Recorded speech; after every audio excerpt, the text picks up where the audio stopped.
வணக்கம். மாநில வேளாண்மை விரிவாக்க மேலாண்மை நிலையம் குடுமியான்மலை வழங்கும் தினம் ஒரு தொழில்நுட்ப செய்தி.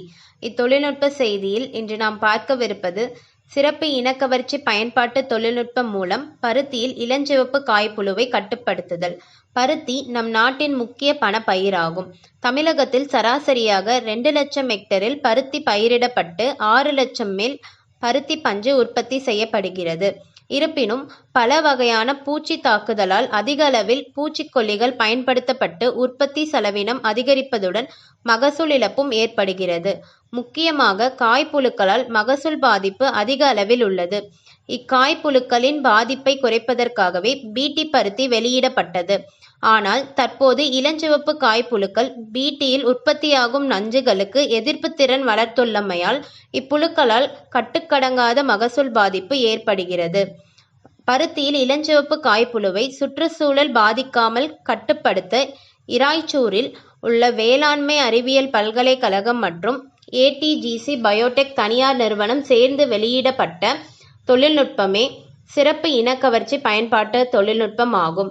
செயல்படும் விதம்: சிறப்பு இனக்கவர்ச்சி பயன்பாட்டு தொழில்நுட்பமானது இயற்கையாக பூச்சிகள் தொடர்பு கொள்வதற்கு சுரக்கும் திரவங்களை பயன்படுத்தி ஆண் பூச்சிகளில் குழப்பத்தை உண்டாக்குவதன் மூலம் இன சேர்க்கை தடை செய்யப்படுகிறது. இதனால் பூச்சிகளின் எண்ணிக்கை முற்றிலுமாக குறைக்கப்படுகிறது.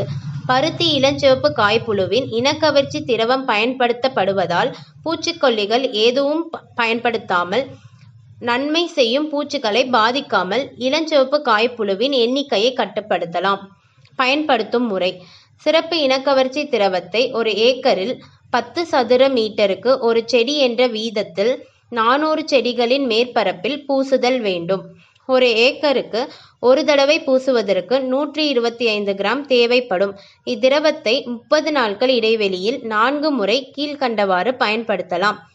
முதல் நிலை பயன்பாட்டில் விதைப்பிலிருந்து 35 முதல் 40 நாட்களிலும், இரண்டாம் நிலை பயன்பாட்டில் விதைப்பிலிருந்து 65 நாட்கள் முதல் 70 நாட்கள் வரையும், மூன்றாம் நிலை பயன்பாட்டில் விதைப்பிலிருந்து 95 முதல் 100 நாட்கள் இடைவெளியிலும், நான்காம் நிலை பயன்பாட்டில் விதைப்பிலிருந்து 125 நாள் முதல் 130 நாள் வரை பயன்படுத்தலாம். மேலும் தகவலுக்கு தொடர்பு கொள்ள முனைவர் ஏ.ஜி. ஸ்ரீனிவாஸ், வேளாண் பூச்சியியல் பேராசிரியர் மற்றும் தலைவர், வேளாண் காலநிலை ஆராய்ச்சி நிலையம், வேளாண் அறிவியல் பல்கலைக்கழகம், இராய்ச்சூர். தொடர்பு எண் 9481467772 என்ற எண்ணினை தொடர்பு கொள்ளலாம். இத்தொழில்நுட்பத்தினை பயன்படுத்தி விவசாய பெருமக்கள் பயனடைந்திடுமாறு கேட்டுக்கொள்ளப்படுகிறது.